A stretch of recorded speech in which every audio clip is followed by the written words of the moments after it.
Magandang araw po, welcome po sa aking channel, Love9 TV. Patalasasan po, meron po ba kayong mga properties na napapabayaan or non-performing assets? Plan nyo ibenta, pero wala kayong oras sa pagbenta nito. Kung ito'y pagkakatiwala nyo po sa amin, tawag lang po kayo sa aking numero. Usap po tayo, gawan ko po ng video for free. Yes, libre po, wala po kayong babayaran. Tutulungan pa namin kayong mabenta ang inyong property. Kami na po bala sa marketing, sa boosting or paid ads. Even sa tripping, hindi na po kayo mapapagod sa pag-entertain ng mga buyers. Kami na po bala sa lahat. Tawag lang po kayo. Nandito po tayo ngayon sa Tagaytay kung saan meron po tayong bagong video presentation. Isang 3-story house and lot na may lot area na 430 square meters. Ito po ay corner lot at ang bahay naman ay may floor area na 580 square meters. May 6 bedrooms with own toilet and bath. Yung master's bedroom po ay may walk-in closet at jacuzzi. Ang maid's room at driver's room ay may kanya-kanyang toilet and bath. Then meron din pong motor room sa basement, sister tank with water supply. Ang swimming pool po ay may sukat na 10 by 5 meters at 5 feet ang lalim. At meron din pong waterfalls. Meron pong dirty kitchen, laundry area o service area. Sa covered car garage naman ay kakasya dalawang SUV. Meron po itong malaking storage. Then sa entrada naman, meron pong koi fan. May foyer, powder room, living, dining, kitchen, at poolside veranda na meron pong outdoor shower room at toilet. Sa second floor naman po ay meron pong another family living room, then dining area with its own powder room at mini balcony. Sa third floor naman po ay may dalawang malaking kwarto na may sariling toilet and bath and linen room with spacious game room, family room, convertible for office room. Ang flooring po ay Nara wood planks, buong flooring hanggang attic. Even staircase ay Nara. Then mulawin hardwood din po ang handrailing. Then yung kitchen countertop naman po hanggang toilet countertop ay hardwood mulawin ang ginamit nila. Breakfast nook, ganun din po, mulawin hardwood. Then lahat ng pintuan ay made of Nara. All windows and sliding doors are PVC. Then ang ceiling naman, ganun din po, PVC ceiling ang ginamit nila. Then yung trusses, steel I-beam, cement tiles roofing with gazebo and barbecue area connecting towards the pool and garden area. Yan po ang kagandahan pag arkitekto po ang may-ari. At ito po yung last project na niya, kaya hindi po tinipid. Ito pong pasad ay naka-natural stone cladding. May wall-mounted lamppost. At dito sa kabilang side naman ay yung covered car garage na kung saan kakasya po ang dalawang sasakyan. Yan po yung main door at mamaya po pasok tayo dyan. Check po natin dito sa labas. Dito po ay parte po ito ng fish pond na kung saan meron pong maliit na bridge. So mula po dito hanggang dito sa kabilang side ang fish pond. So nakatago po mga isda kaya wala po tayong makita sa ngayon. Mula po dito, lilipat naman po tayo dito sa may poolside. Dito po sa side garden ay may sari-saring ornamental plants at ang buong 430 square meters ay nakabakod na po yan at mataas po ang concrete fence. Maisingit ko lang po, ito pong property ay nasa Barangay Road. Wala po ito sa loob ng subdivision. Kaya wala pong restrictions at wala po kayong monthly na homeowners association dues. Ito po yung nasa mataas na lugar. Ang estimated elevation above sea level ay 1,840.9 feet. Napakatahimik po ng lugar, sariwang hangin, at malamig po ang klima. Kaya napakaganda po nito para sa inyong retirement o bahay bakasyunan. Then kung gusto nyo man maging income generating, pwede nyo naman po itong ipasok sa Airbnb. Gawa ng meron namang swimming pool at meron pa pong 6 na kwarto. Then yung driver at maid's quarter, pwede pong gawing caretaker's room. So yan po, tunghayan nyo po itong napagandang property na last project ni architect. Yung mismong owner po. Meron lang pagbabago sa kanilang plano, kaya ibebenta na lang ito. Actually, silang mag-asawa na lang po ang nakatira dito. Kaya masyadong malaki na po para sa kanila. Although dream house po nila ito, pero kailangan i-let go na po. Ang distance, location at travel time pati presyo po dito ay pakiabangan na lang po sa dulong parte ng video. At yung asking price naman po nila is negotiable. So, upon checking the property, pwede po tayong mag-counter offer sa asking price nila. At tungkol naman po sa mga furnishings o mga kagamitan sa loob ng bahay, yung mga built-in po, syempre, automatic na yung kasama. Then, may ilang mga personal stuff si madam na tatanggalin nila. Kaya semi-furnished lang po ito. So, bago tayo pumasok dito sa main door, check natin itong garahe.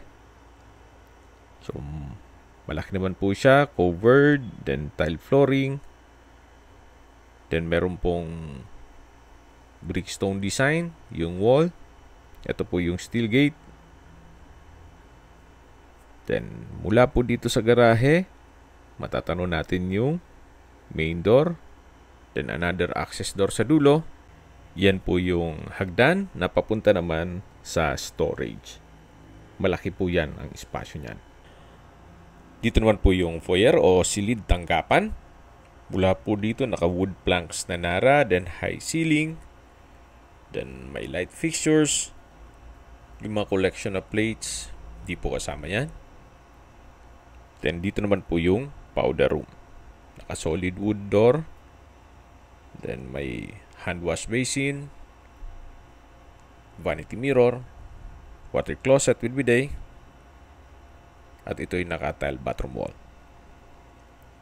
So, napaganda po ng disenyo. Very artistic.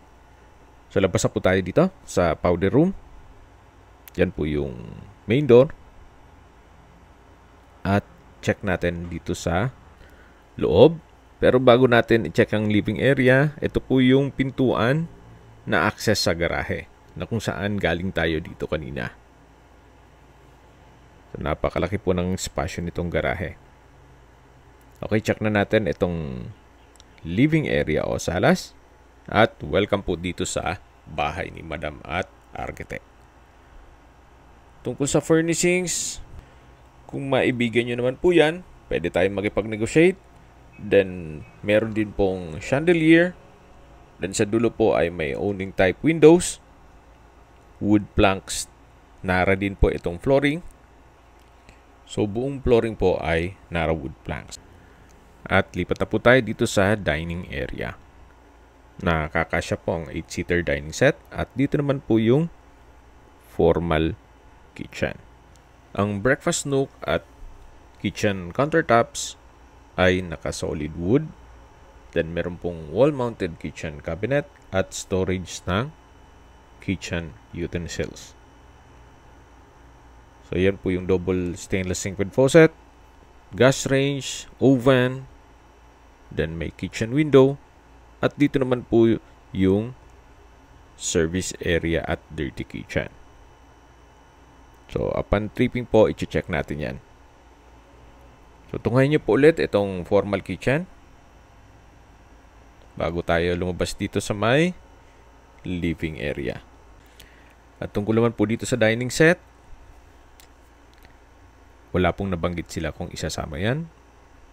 Pero siguro, upon negotiation, kung gusto nyo, pwede nating i-negotiate yan. Then dito naman po yung sliding glass door na access dito sa veranda, papunta dito sa swimming pool. Yan po yung may sukat na 10 by 5 meters at 5 feet po ang lalim. May waterfalls. Dito naman yung shower area, yung banyo, at maayos naman po ang bathroom fixtures nito. Dito naman yung swimming pool pump and filter na meron din pong mga ornamental plants. Dito sa side na to ay meron pong mga cage para sa kanilang pets. Kaya kung meron po kayong mga alaga, meron po kayong cage. Tunghayan nyo po ulit itong swimming pool. At papasok na po tayo dito sa loob ng bahay. Yan po yung dining area na kung saan dyan tayo galing kanina. Meron pong glass shelves. At pasok na po tayo ulit dito sa may living area na meron pong fireplace. So mula po dito sa living area, yan po yung hagdan na meron pong understairs display glass racks. Kung may mga collection kayo, pwede pong ilagay dyan. At kung meron man po kayong PWD or senior citizen sa pamilya, itong kwarto na to ang para sa kanila. Napakalawak po ng espasyo. May chandelier. Then wood planks din po ang flooring. Mayroon pong PVC access doors. Then windows. Split type aircon. May drawer and dresser. At may sariling toilet and bath with walk-in closet. So from floor to ceiling po itong walk-in closet. At meron din pong another drawer and dresser. Ito pong bathroom countertop ay made of solid wood. Then may couple hand wash basin with faucet, vanity mirror, may glass shelves, jacuzzi, bathroom window, water closet with bidet, shower enclosure, hot shower set, overhead shower. Then from floor to ceiling po ang natural stone cladding. So ito po yung toilet and bath dito sa first bedroom o master's bedroom. Okay, check na po natin yung main room na kung saan ito po yung master's bedroom. Then sa dulo po may sliding door papunta naman sa open lanai. Then naka-solid wood door din po ito. At halos katabi lang po yung access door mula garahe at main door. Yan po ulit yung living area. At ito po yung stairs o hagdan na kung saan ito'y naka wooden staircase and handrail. Dito po sa lower part ay meron pong natural stone cladding. Then may moldura din po dun sa wall. Samahan niyo po ako, akyat po tayo. At nandito na po tayo sa second floor. Na kung saan ito po yung family area. Malawak din po ang espasyo. May chandelier. Then naka-PVC ceiling panels. May glass windows. Made of PVC and owning type po.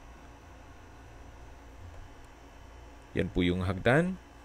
Then ito po yung hallway papunta sa mga kwarto. At hanggang dito po sa second floor ay naka wooden planks din po itong flooring.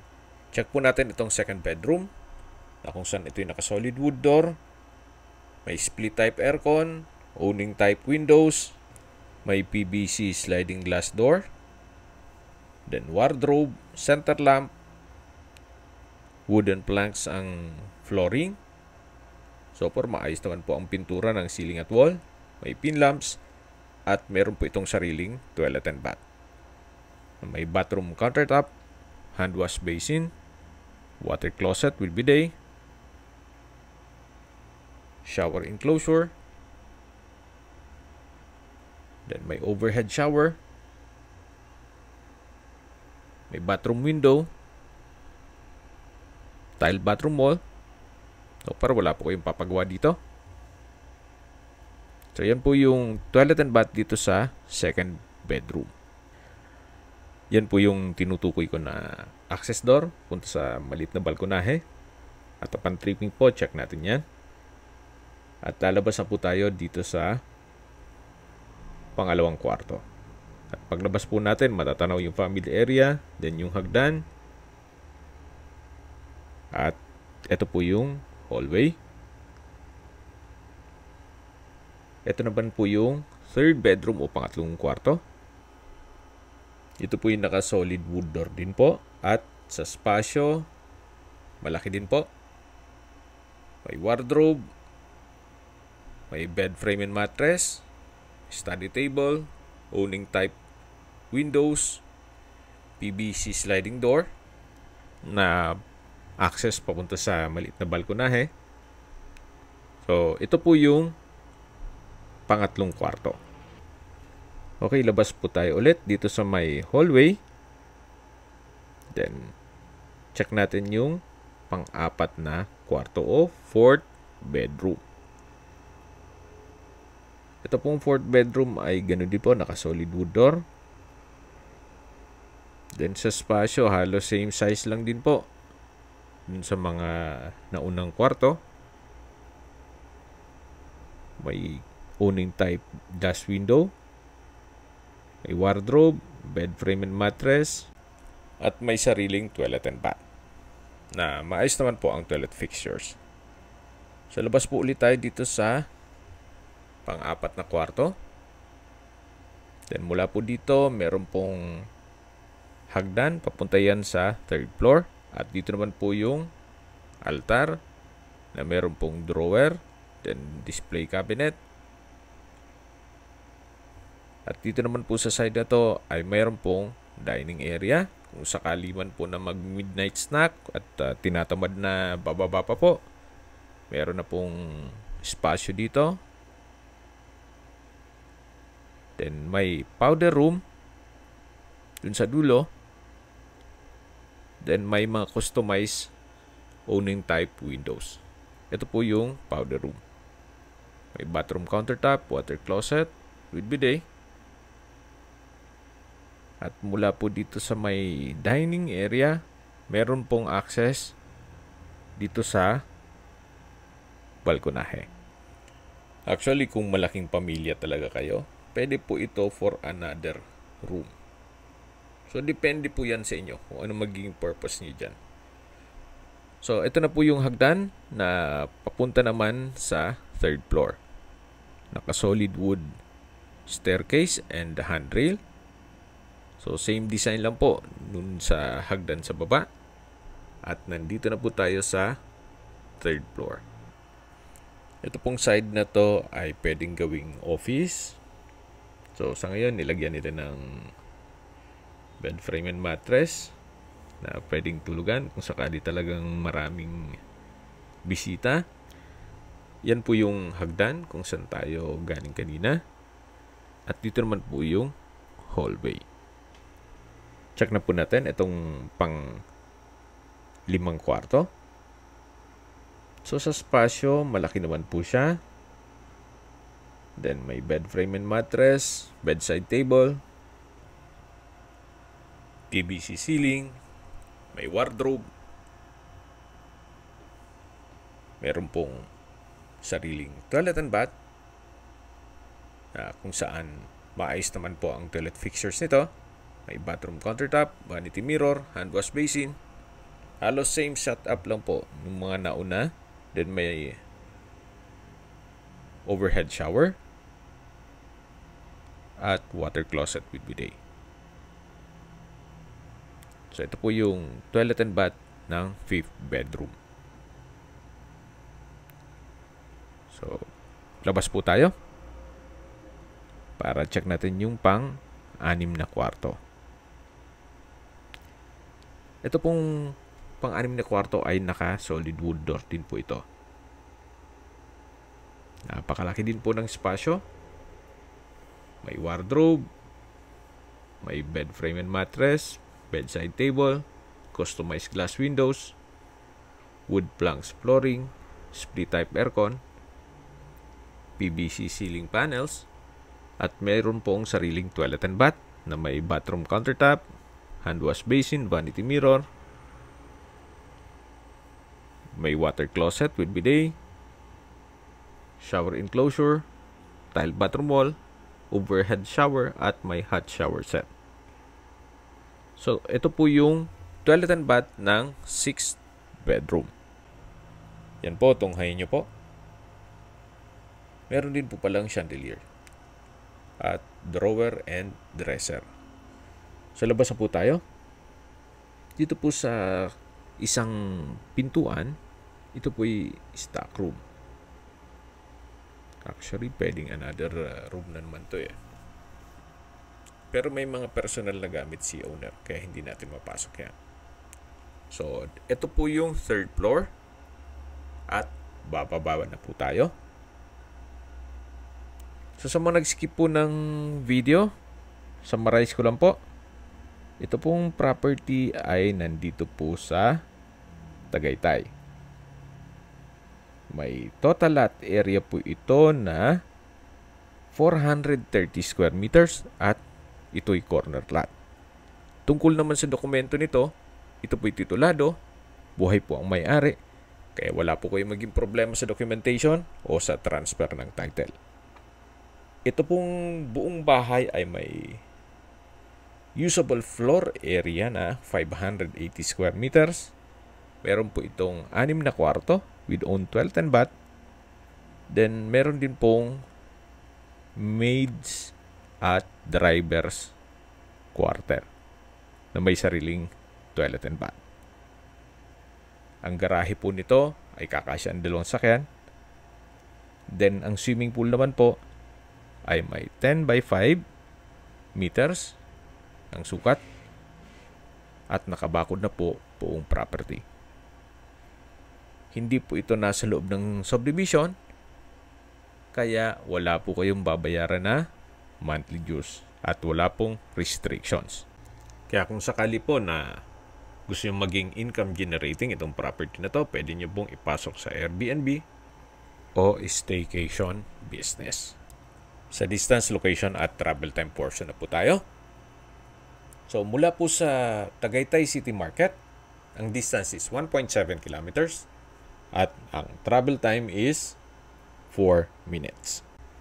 Mula naman po sa Picnic Grove, isa sa tourist spots dito sa Tagaytay, ang distance is 3.3 kilometers at ang travel time is 6 minutes. Mula naman po sa Tagaytay Rotonda, ang distance is 2.2 kilometers at ang travel time is 4 minutes. Kompleto na po doon gaya ng malls, hotels, restaurants, banks, schools, church, at hospital. At yan po yung like kong binabanggit sa inyo na dapat nyo i-consider sa paghanap ng property, yung meron pong malapit na hospital. Hindi ko naman po sinasabing sakitin kayo. Yan naman po for emergency purpose lang naman. Mula naman po sa Calac Silang Interchange, ang distance is 16.8 kilometers at ang travel time is 27 minutes. Kung manggagaling naman po sa Manila o sa airport, ang distance is 60.5 kilometers at ang travel time is 1 hour and 28 minutes. Okay, sa presyo na po tayo. Binebenta po ito ni owner sa halagang 35 million pesos net. Ibig pong sabihin, si buyer na po ang sasagot sa lahat ng taxes at expenses with regards to documentation. Kung may mga katanungan po kayo, tawag lang po kayo sa aking numero. At sa mga kababayan naman natin na sa ibang bansa, meron po akong Telegram. Sa mga iPhone user naman, may iMessage. Meron din pong email, Skype, Viber at WhatsApp. Same number lang po, 0917-316-3399. Sa mga nagtatanong naman po ng aming Facebook, meron po kaming Facebook page na Nov9TV at Facebook Real Video. Meron din pong TikTok at Instagram. May ibang YouTube channel po kami na The Nov9TV channel, Nov9TV Listings, Nov9TV On The Spot, at Nov9TV Updates. Sana po naibigyan yung aming video presentation. Paki-like and subscribe na lang po sa aking channel para ma-update din po kayo sa aking future listings. Kung sakali po hanap nyo yung mas malaking sukat na lupa, meron din po kami ibang listings na pwede nyo pagpilian. Huwag po kayo mag-atubiling tumawag sa amin, then let us know your budget para malaman namin kung anong property pwede namin i-alok sa inyo. Sa lahat pong viewer, subscriber at nagtiwala po sa amin, salamat po sa suporta. Ingat po kayo lagi at yung pamilya. Maraming salamat po.